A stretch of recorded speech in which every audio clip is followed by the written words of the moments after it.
Experienced 2 operations that went wrong, 3 years of chronic pain where I felt like I was being punched in the stomach every single night, waking up sometimes 10 or 15 times.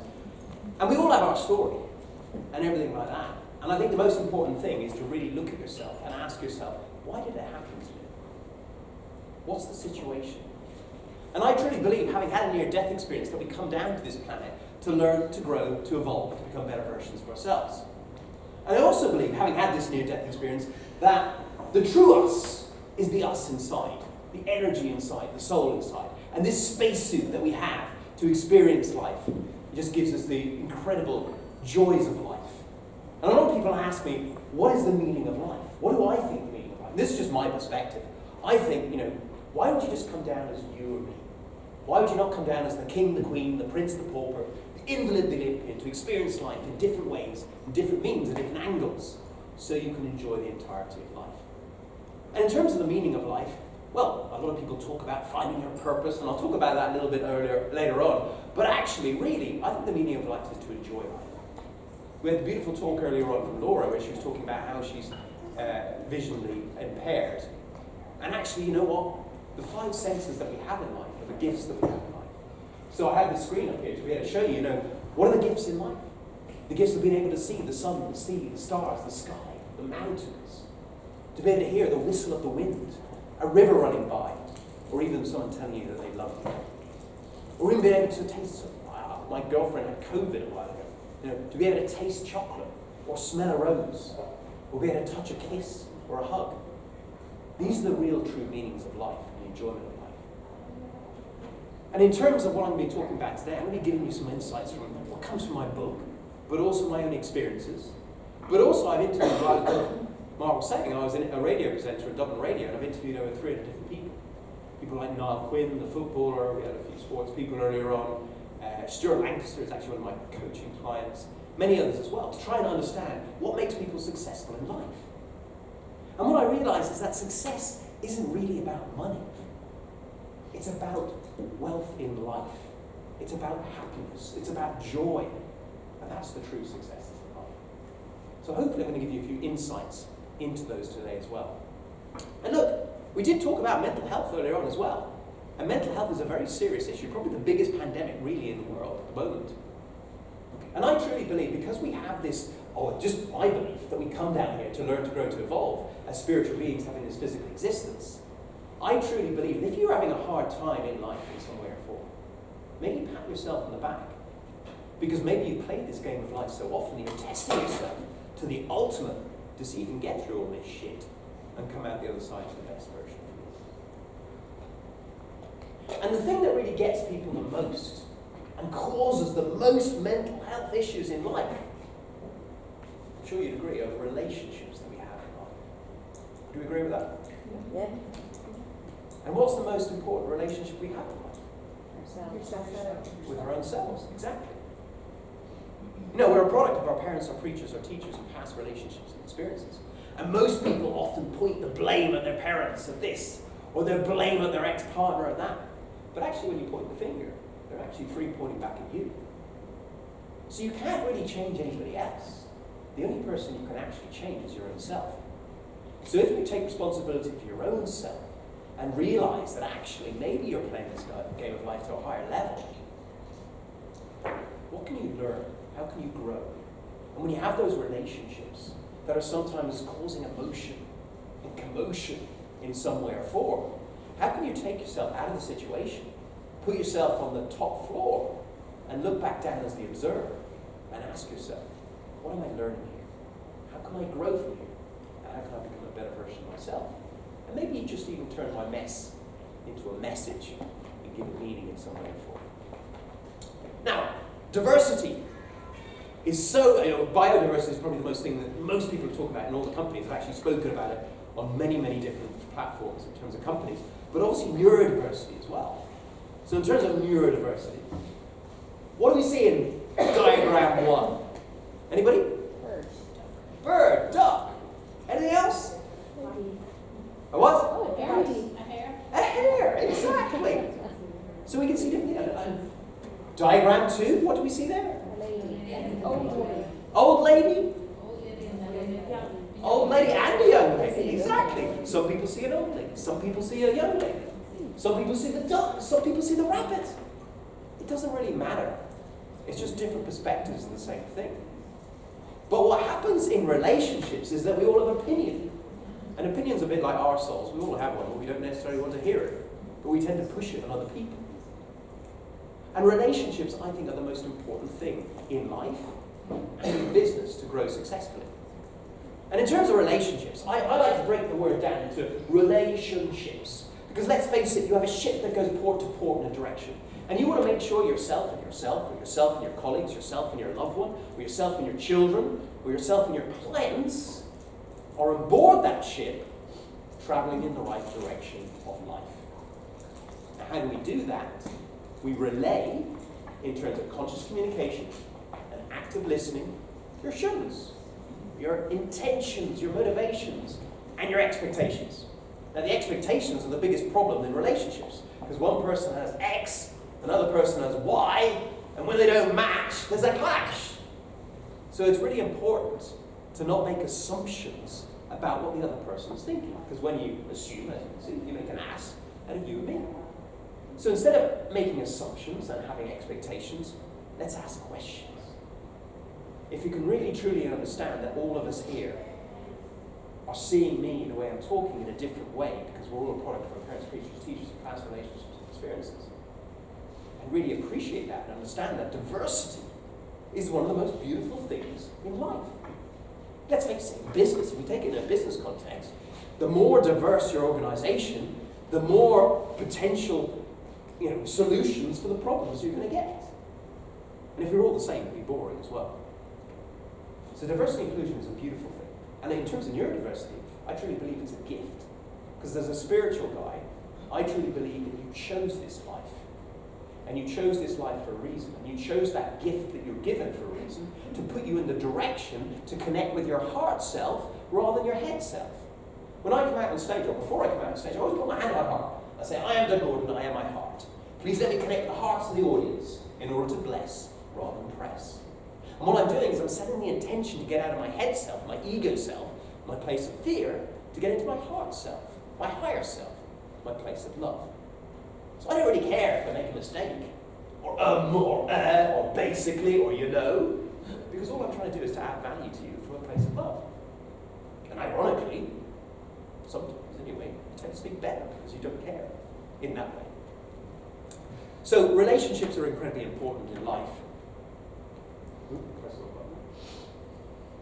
In terms of relationships, I was going to get you all to stand up and high five, but all the kids are gone, so I'm not going to do it.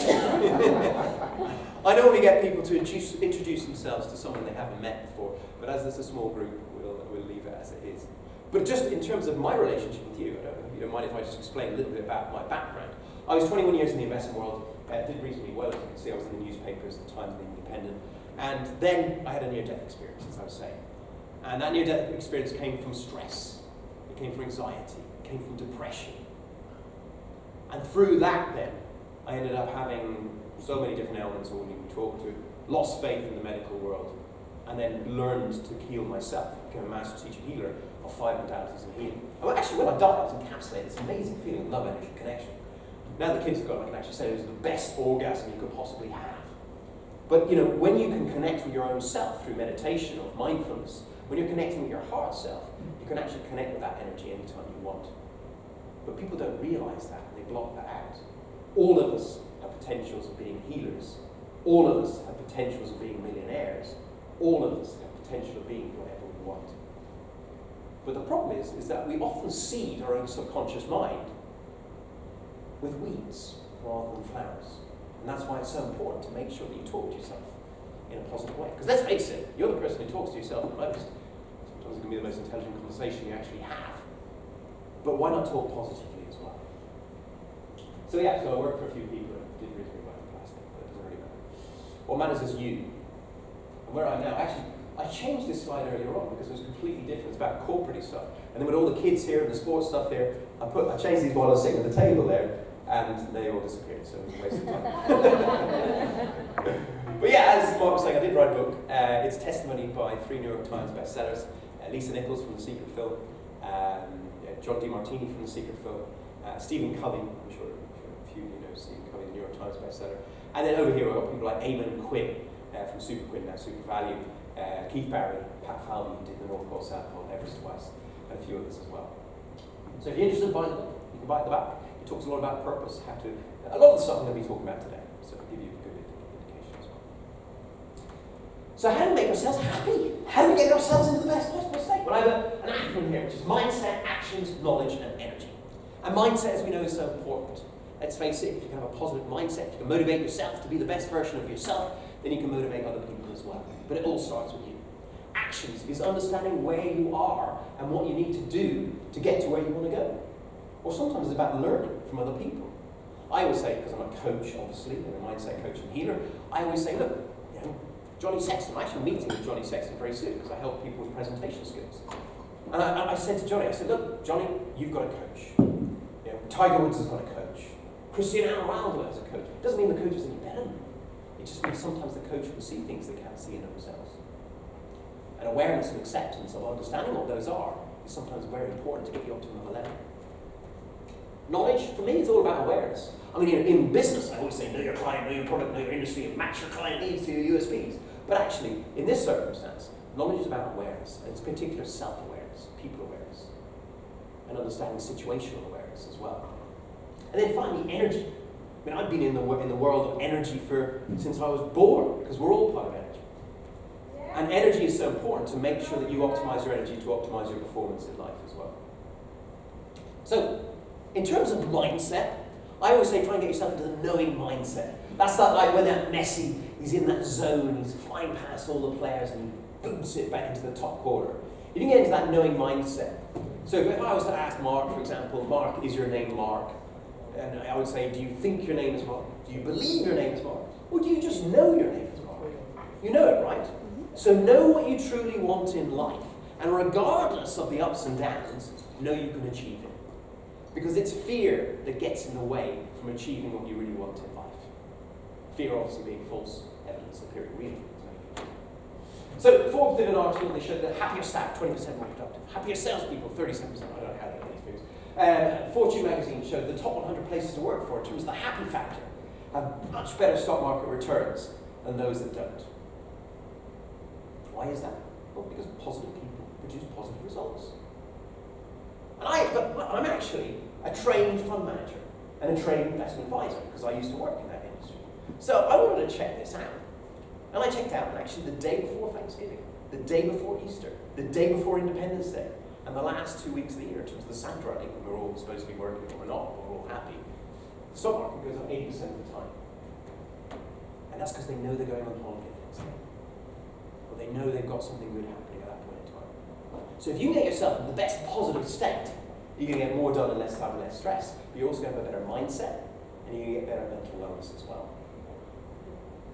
Now this isn't always easy. Let's face it, how many people here have had that 2-week holiday where you get up on that Monday morning and you have to drag yourself out of bed, you drag yourself into the office, and you sit there going, what am I doing here? Anybody had that?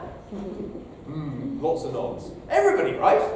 Alternatively, if you flip on the other side and you're going on holiday the next day, and if you're like me, you're packing to like 3 a.m. and you forget your underpants and you wear the same ones all week.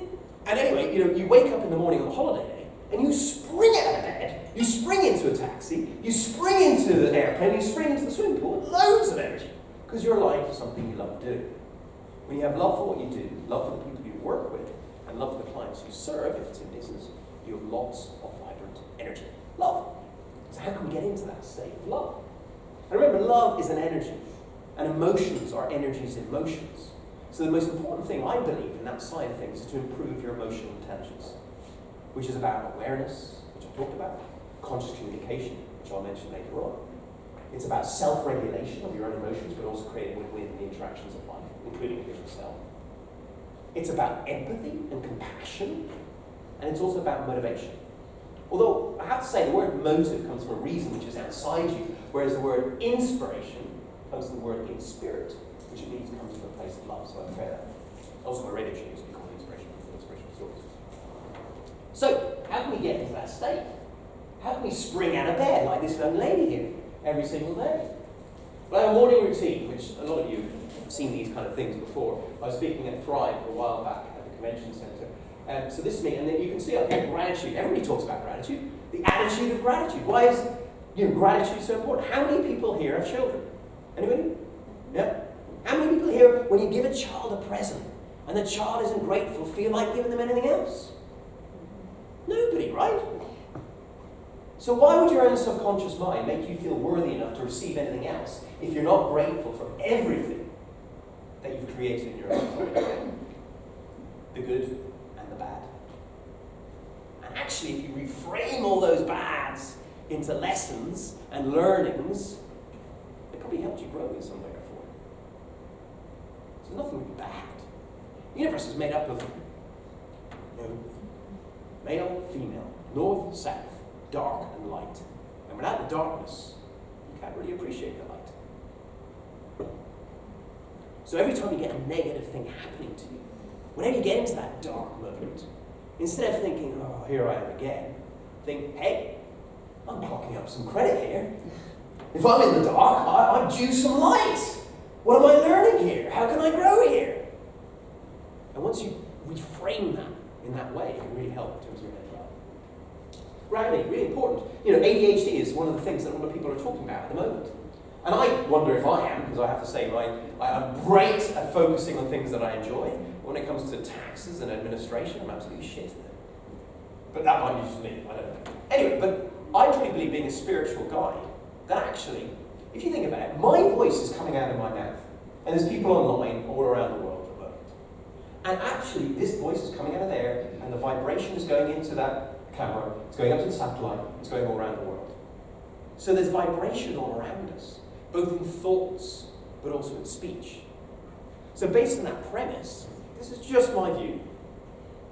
Could it be possible? Or actually, let's think about it. How many people here have walked into a room before where two people are just in an argument and you can feel the tension in the room? Anybody had that? Yeah? Or have you ever been really, really tired and you're absolutely knackered and you've got a party to go to and you say to the other half, I don't really feel like going, but I'll go anyway. But let's go home at 9 o'clock. Anyway, you go and have a fantastic time. And at the end of the night, you're dancing your socks off and you feel fantastic the next day. Anybody had that? Yeah. What is that? Energy, yeah, energy dissipating from one person to the other. And that's why we realise that energy is all around us. And I truly believe that actually when I wrote my book, the best time for me to write the book was I went down to my holiday home down in Wexford, and I actually wrote it between 11 p.m. and 4 a.m. because everybody else was asleep. Because I'm very psychic, so I believe that psychic sensitive people can pick up on the energy waves around them. They can pick up on thoughts. How many people have thought of a person and then suddenly they've called you or you bumped into them in the next week or two, nods all around the place, right? Yeah? We all have, right? There's a psychic ability that we all have. There's a universal data bank up there. I don't believe this is a storage unit. I believe it's a receptor. And if we can meditate, connect to our heart, and connect to that universal database, I believe that we can bring anything down. Insights, intelligence that you might not have had before. But people block it off. But the reason why I'm saying this is because in terms of grounding and energy protection, which is something that I teach people in terms of my energy healing, I think it's really important to remember that when you used to plug in a plug, you used to have a green earth. Now they do it in the actual socket. But you could get electrocuted. So if there's energy all around us and we're picking up on other people's thoughts and other people's speech, how can we discern which is ours and which is somebody else's in terms of those thoughts? How can we just keep ourselves grounded? And actually grounding is very powerful. There's a movie called the Earthing movie. And actually they show that if you get one of those Geiger meters or one of those electric charge things showing the charge on if you hold it, that when you actually take your shoes off without the rubber there, it completely changes charge. So we all have charge, and in order to let go and release that charge, ground as much as possible. It's also brilliant, because I tell you, you can ground through that, you can ground through cold showers, which I did this morning, you can ground, I actually stood outside this morning, because I was a bit tired, I had a shitty sleep last night, and I was working with some Americans online. And I was buzzing. I looked at social media. Someone said don't look at social media for an hour before. I was looking at it right up until I closed my eyes, which is stupid. But anyway, I couldn't sleep very well, so I got up this morning, took my shoes off, stood out in the grass, it was a bit wet, and I did some dancing, and everything like that, but really grounding it in and as well. And then I did my visualization technique that I was that oak tree, growing the roots down to the centre of the earth, pulling the energy back up all around me, making me feel grounded and energetic for the day. And then I put my beautiful kind of violet light inside my heart, expand it out so I can feel as if I'm bulletproof. And actually, I didn't used to do this before. And before, when I go on stage sometimes, I've been in front of stages of 4,500 people, that I'd come off drained. But now that I do this, I feel much more energized. So I feel like I'm bulletproof. And violet is the highest frequency of light, so I don't have this energy bubble around me in terms of fear. I have it in terms of anything that comes towards me. I'm going to transmute it back into love and light. So have that energetic feeling that you're bulletproof. Ground yourself every day, and then maybe you might just stay in your own self, in your own thoughts, rather than picking up on other people's thoughts as well. I know that's a bit woo-woo, but does that kind of make sense? Yeah. Yeah? Cool. Meditation, I heard that you did a lovely meditation earlier on, and people were talking about meditation all the time. It's really good, obviously, to connect it to your heart self rather than your head self. Also visualizing. I had a billionaire client that I was working with, and I asked him, do you do any morning routines? He goes, yeah. It's a load of rubbish, Doug. He said, I do one thing, though. I have a couch, I lie down on the couch, I close my eyes, I think about everything I've got to do for that day, and then think about everything I've got to do in the future and my goals, and I visualize in a state of celebration. Yeah. I was like, oh, that's meditation. So, this visualization, this energy, puts you in the energy of what you want. I was actually speaking at the Institute of Directors Global Convention in London last year. It was for India, and I was surrounded by beautiful Indian people. There was the CEO of Cobra Beer, Baroness Verma, loads of other famous people, and I was the main MC, and I was also speaking at the same time, and I hadn't seen my daughter for a while. And I because I'm divorced, and I was thinking, I'd love to see my daughter, I'd love to reach out.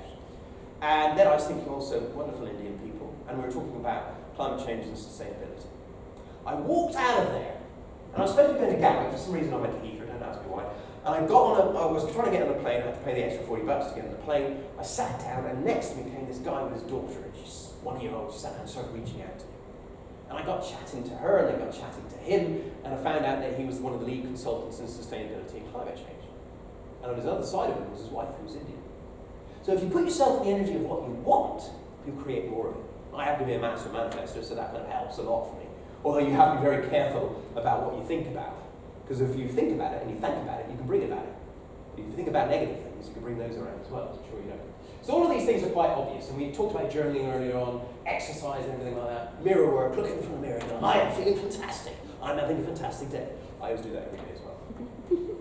So, that's a bit about my morning routine. The most important thing, though, I think, is this sense of purpose, which I mentioned earlier on. And in terms of purpose, how can you find your purpose? It's very easy.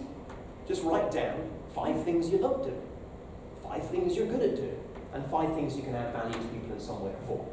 Find a match, go out there and do it, and you'll probably find you're following a sense of purpose. Or, as I said, I spoke in front of 4,500 people recently. If I was to put you in front of a stage of 4,500 people, beam it out to 1 billion people around the world, and you're 85 years of age, what would you speak about? What would you be most passionate about? What legacy would you like to leave in this world? And when you know what that is, reverse engineer yourself back to where you are today and ask yourself, who do I need to collaborate with? What do I need to learn? Who can coach me to get up there quicker, faster, and easier? And that might lead you on the path you need to go as well. Or, like me, you have a near-death experience. You move from hedge funds to healing and speaking and radio shows. Turn your mess into a message and give it meaning. Or your tragedy into a triumph in some way or form. Or, if you're stuck in a job, like I used to sell hedge funds and mutual funds B2B to some of the biggest banks in the world. Some of my personal friends are like the CIO of JP Morgan, UBS, and people like that. Now, when I worked there, I thought it was transactional. I thought, why am I doing this? Because I've got a bigger sense of purpose. I feel this love within. Why am I doing this money stuff? But actually, if I reframe it, and I look back at the fact that actually I was helping that granny or grandpa retire young, give more to their children, their grandchildren, buy a better retirement home, stock up on Viagra if she's into that, whatever it might be, then I realised there's a sense of meaning in what I'm doing. And whether you're the janitor, the secretary, or the CEO, there's an interlink of the energy of what you do to actually better somebody's life. So what do you do to better someone's life? Look at the interlinks here. It might be a child, or it might be a client in some way or form. Even when you have your purpose, and even when you have loads of energy, we still all have baggage. We all have shit, right? So you need to be aware of your shit to be able to get rid of it, because without awareness you can't change. And then without acceptance that it's in you, you can't change. It's amazing. I do a lot of coaching in terms of both business, but also relationship coaching. Quite often people come up to me and say, my ex was such a narcissist. And I said, well, did you love them? And they said, yes. For 10 years, I absolutely loved them, and then became a narcissist overnight. I'm like, okay. Is it possible, just possible, that maybe there was something in them that actually reflected back on you? Because I actually channeled that an acronym for narcissist could mean neglected awareness, reflecting conditionings in suppressed self, instigating soul transition. And what I mean by that is sometimes the hardest people that come into our lives, the ones that really wind us up, are actually sometimes the ones that help us grow the most. And instead of pointing the finger, as I said, if you can look at your own self, you might find you change. So an exercise you can do to change, this is in my book in more detail, but basically what you can do is firstly write down all your self-aware flaws, triggers, traumas, parental programs, things you know that don't serve you. Me, leave my underpants on the floor, or the toilet seat on, or whatever. A lot of men don't actively listen enough to their ladies. In fact, gentlemen, there's only a few gentlemen here, but if your lady ever comes up to you and says, honey, I need to talk to you, I've got a problem. Instead of trying to solve it, which most men do, just listen. And you might find your relationship works out a lot better. A lot of men are problem solvers rather than listeners. I was one of those. So have a look at your flaws, and then pick 5 people in your life. And choose a mum or dad, because even if they're not alive, and write down all the things that you saw or see in them that don't serve them in some way or form you don't like about them. Because as I said, the people that come into our lives generally mirror back areas that need to self-improve in ourselves. And like vibration attracts like vibration. I was saying to Val earlier on, I was speaking to Val, and I was saying that quite often what happens is you get 2 people in a relationship, say a dad and a son, or a mum and a daughter, or something like that. And the mum or the dad vibrates in a certain way in terms of the way they think, speak, and act. And they create a relationship with the son or daughter, and that vibration creates a consciousness between the two of them. And they tend to vibrate in the same way. Then the child gets older and leaves the family home, goes off, and can't understand why their girlfriend or boyfriend is like their mum or their dad, over and over and over again, until eventually they heal those suppressed emotions or the things in the back of their subconscious mind to be able to create a love rather than a lesson next time as well. And the final part of this, to get yourself in the best possible state, is to phone a friend. Something I learned in Kabbalah is an ego exercise where you phone up someone and say, look, I'm doing this ego exercise. Can you tell me everything you don't like about me? I won't retort. I won't even look at it for a day, and then I'll look at it in a state of trying to self-improve. You'll be doing me a favour. I did this with my dad. He told me to bring the biggest pad I could possibly find. And a pen, I almost ran out at the same time. And obviously there's things that are going to be reflecting back to them, but at the same time you can utilise this to add to the list. So you've got your self-aware views, your mirror views, and your phone a friend views. And once you have that, find a coach or someone that you trust and voice them out loud. Because by voicing it out loud in front of someone, you're showing awareness, you're showing acceptance, and you've also got accountability with somebody else as well. I did this with a 6'4" ex-pro American footballer in my house here. He now works for Salesforce as a managing director. And he was crying his eyes out, huge muscles, crying his eyes out because he realised things he never realised before. Very powerful. And once you've voiced it out, rip the piece of paper up, throw it in the toilet, blow it up, whatever you need to do, get that energy dissipating, and rewrite the list in I am positive opposites. I am worthy of love. I am worthy of success. I'm always listening with love and understand the other person's perspective. And do that for a minimum of 21 days, preferably 60 days, to implement and see the subconscious mind, create neuroplasticity, and change the way you think, you speak, and you act. Make sense? Cool. Try it. It really works. So I've got another story, because once you get into that energetic state, and you're energized, and hopefully you've got rid of all that baggage and everything like that, there's a few people who still don't feel worthy. I have to say, right, I've been doing this coaching stuff now for 5 years, just as an independent. But also, before that, I obviously was a C-level exec. So during that time period, I was kind of coaching people all the time.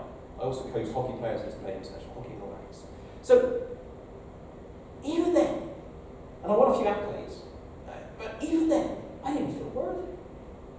I had to look at like 77 different LinkedIn recommendations. I still didn't feel worthy. So you need to truly feel worthy in your own self. And a good story to emphasize, and please steal the story because I stole it off somebody else. It was a young man, and you can make it up anywhere, right? Last week or the week before, it was New York. Next week I'm speaking in Los Angeles. So this week I'll use Dublin. Hope. It was a young man. walking along the cliffside in Alp. And he looked over the cliffside and he saw these 3 gleaming, beautiful stones. And he picked them up and he brought them back to his dad. He said, "Dad, look at these stones. They're incredible. What will I do with them? They're like diamonds." And his dad said, "I'll tell you what, son, why don't you take the first one, go down to the local market, make a market stall, make it look pretty. If someone comes up and wants to buy it, just show them the peace sign and say nothing else." So he goes down to the market stall, makes his market look pretty, puts his one stone there, waits. Eventually this lady comes up and goes, "Wow, what a beautiful stone. How much do you want for it?" €2. "Wow, yeah, thank you very much." And off she goes. He goes back to his dad and goes, "Dad, I got €2 for that stone. What will I do with the next one?" He says, "I'll tell you what, son. Why don't you go down to the local diamond merchant? He sells precious stones. Go to him, show him the stone. If he wants to buy it, show him the peace sign and say nothing else."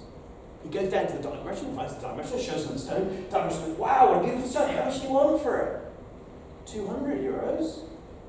"Deal done. Thank you very much." He goes back to his dad. He goes, "Dad, wow, €200 for that. What did I ask?"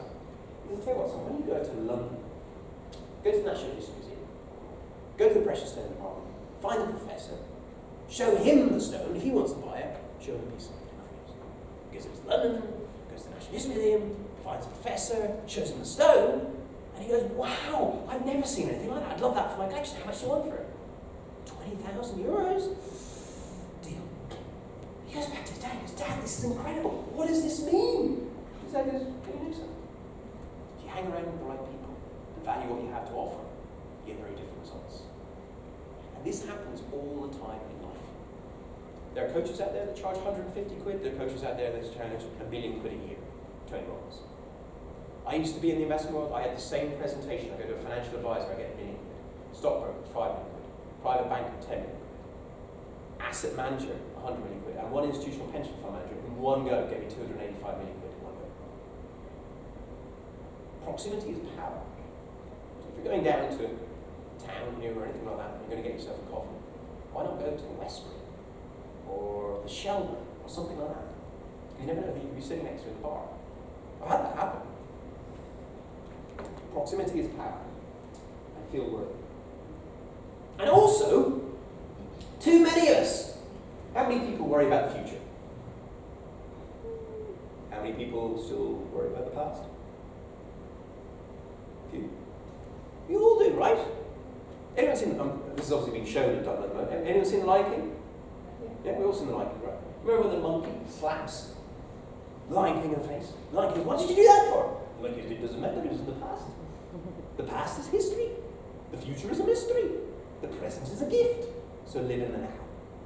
But what happens is so many people are focusing on the worries of the past and forgetting about the fabulous future that we have. The more times you can seed your subconscious mind and focus on what you want rather than what you don't want, the more you're going to create the life you want as well. And mindset. So knowledge. I love this, and this is the only knowledge I'm going to share today, I think. I can't remember my slides. In terms of knowledge, who's heard about Dr. Emoto? Anybody? 1, 2, 3, few people, 4 or 5. Okay. So Dr. Emoto, for those of you who don't know, did these experiments on water and rice, but I'll use the water ones. So the water experiments, what he did is, let's say he got 3 different jars of water. And on one, he put a label on the outside of thank you, disgust me, or hate, and then love. And then he gave them to different students. They went into different rooms, and they sat in the room and they go, "I love you, I love you, I love you. Hate you, hate you, hate you. I'm so grateful, I'm so grateful, I'm so grateful." And then he took those pots of water, or whatever they were, and he put them into a freezer, he froze them, and then after 3 days he took it out, looked at the most powerful microscope, the molecules, and this was the result. So if you think about it, ladies and gentlemen, how much water do you have in your body, percentage-wise? Anybody? 70%. Yeah, about 70%. I think it's 70% for ladies and about 65% for men. So, 70%. So if you're hanging around with a bunch of clowns who are being sarcastic and negative, or you, even more so, are being negative in terms of your self-talk, what's going to happen? Be loving, kind, and grateful as much as possible, and you'll have more energy to do whatever you want. So important. And in terms of energy, what do we think is the highest form of energy on this planet? Anybody? Love. Sorry? Love. Love, yes, yeah, but in an actual physical sense, what we can see. The sun, thank you. It's the sun. So the sun gleams its light every day. And I would love you, in my final slide, for you to gleam your light every day. Gleam that inner light. Unlock that potential within.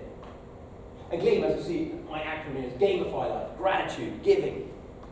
During the pandemic, I did 2,500 hours, I'd say probably more, of mental wellness work, where I was working on a panel with psychiatrists, psychologists, and neuroscientists. And we had people coming on the stage who were sometimes doing 12-hour shifts. We were helping them with suicide, everything like that. I had one lady one time, I have to say, blimey, she was from the Philippines. She came on, Philippines or Malaysia, I forget now. She gave me a testimony on LinkedIn, so you can work out. And she came on and she said that she'd been in bed for 3 days. She'd had 2 days no food and 1 day no water, and she was going to take her life.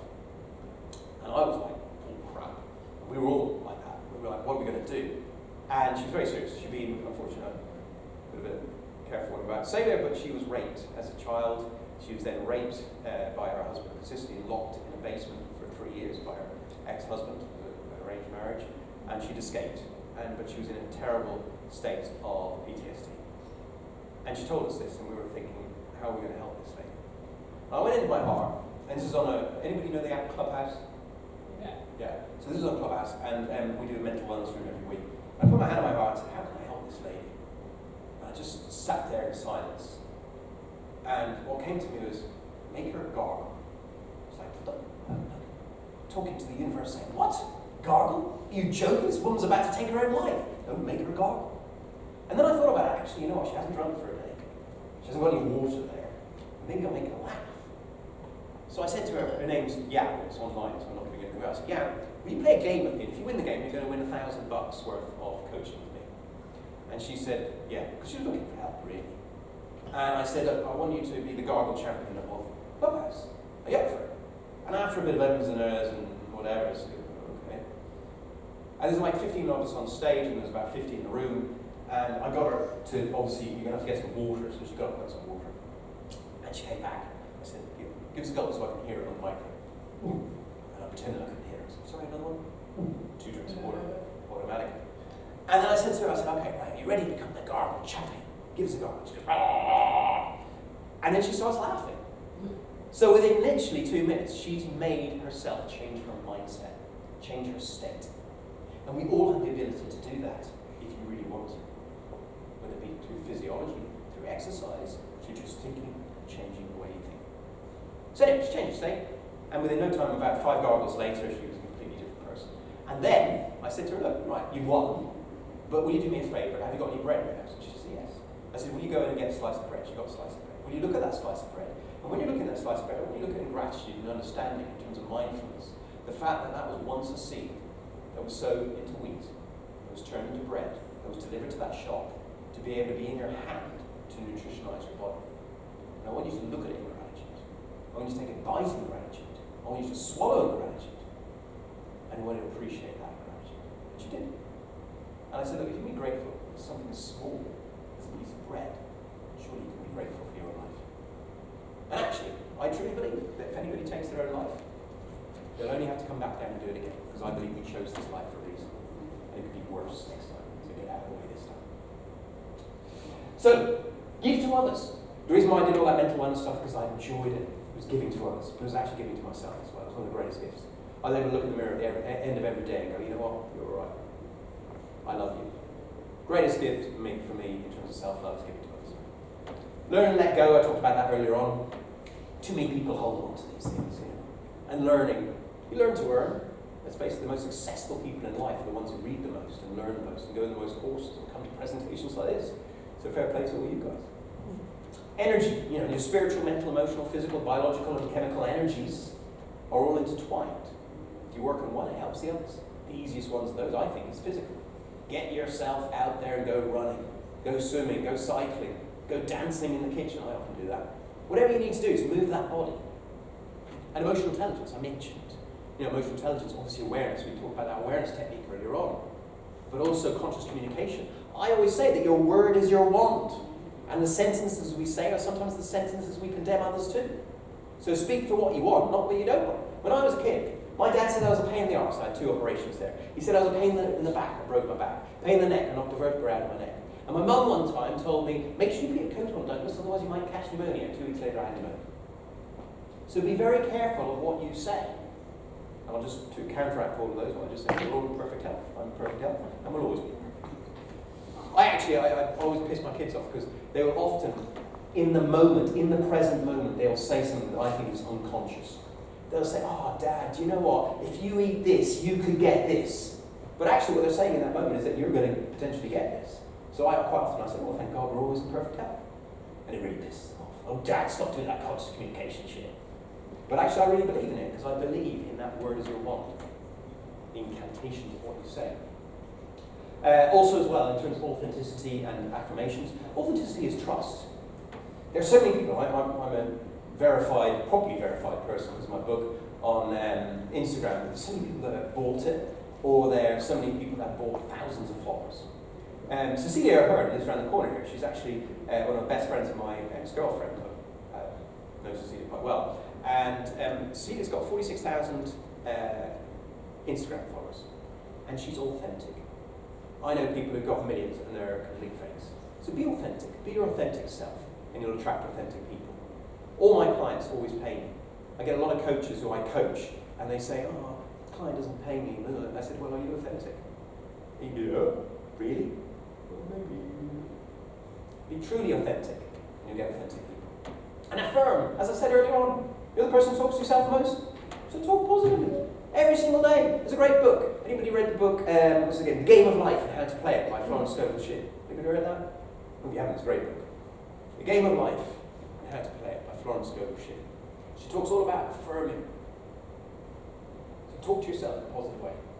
Actually, do you know what? I actually said to my girlfriend the other day, I said, money's coming to me easily every day. Money's coming to me easily every day. And, you know, I walked out, I walked the dog did a poo, I picked up the poo, I walked across, put it into the bin. And as I walked across, there was a 20 quid note on the floor, which I walked across. I got back, and then one of my clients, actually Leo McCann, he won't mind me mentioning it, he pays me a lot of money to coach him. He's the CEO of Ocraco, and he's a multi-millionaire. And he paid me, he double paid me on the same day. And I rang up and said, Leo, you double paid me. He said, I don't worry about it, I bet it's credit. Money's coming to me every day! Say it every day to yourself. Whatever you want. I am successful.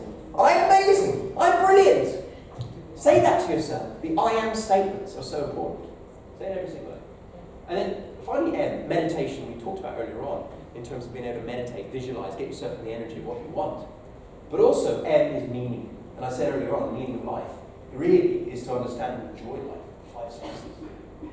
But also, let's face it, you're 95 years of age, you don't look back at how much money you've made or how many houses you've built. You look back at how many hearts you've touched. And that comes down to everything that's free.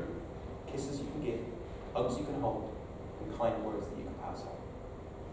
So go out there, give as many kisses, many hugs, many kind words, and you're going to live a life of love. And remember, love is an acronym for lots of vibrant energy. Everything in life is energy. Thoughts are energy. Speech is energy. Thoughts lead to speech. Speech leads to actions. Actions leads to habits. Habits leads to destiny. So start with a positive thought, and you end with a positive destiny.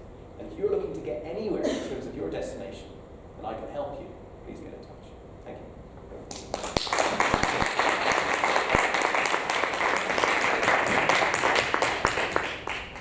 Anybody have any questions for Doug?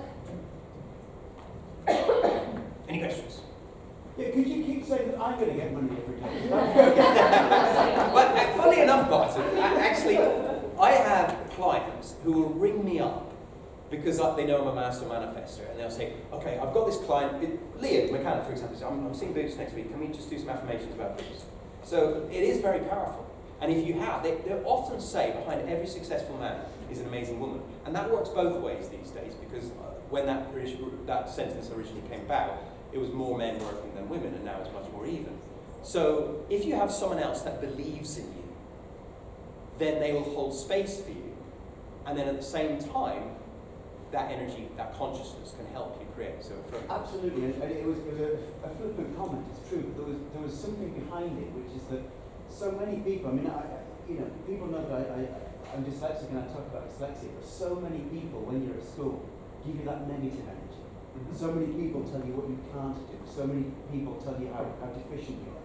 So many people tell you that you're failing. And that affects people massively. And the idea of positive manifestation is I think it must be advanced. 100%. Actually, do you know what? There's two things that made me just think there as well. Is a lot of time we have these issues with relationships or people in school or whatever, business, whatever, and they are mean to you, horrible to you, assholes, whatever. It's not about you. It's about them. Hurt people generally hurt people. Whatever you've got inside is generally what you throw out as well. And the other thing I'll say in terms of I do a lot of relationship coaching, and quite often what happens is when we have, a lot of you guys are very caring, loving people, right? So what happens sometimes in relationships, especially when healers, I meet so many healers that have divorces and breakdowns in their marriages. And the reason is because they're very caring. What happens is then their energy gets embedded in the other person's energy. And when that embedded energy gets in the other person's energy, when the other person comes home with a bit of shit, they get wrapped up in the other person's emotional commotion. So it's so important, and I would say this, that separateness can bring togetherness.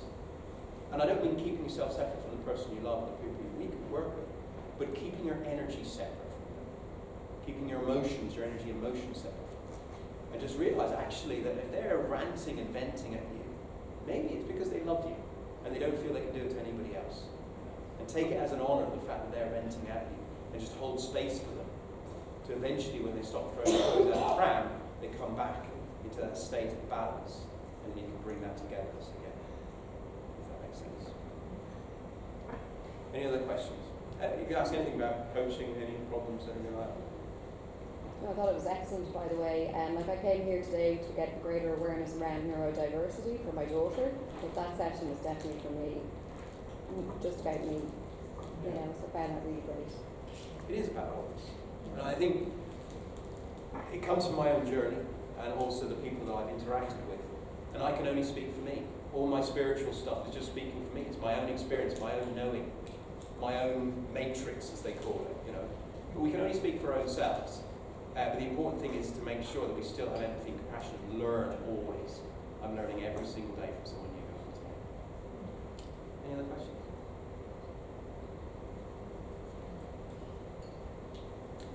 But if there's anything else, please link in with me. And it's lovely to meet you all. Thank you very much. Thank you so much.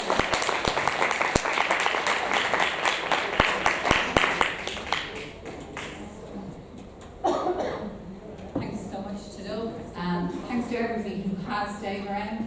We really appreciate it. I know people had to go collect kids from school, and while the teenagers, it was a half day from school, so they gave us a half day. So if you can just hang on for another 15 minutes, if you don't mind. Kathy from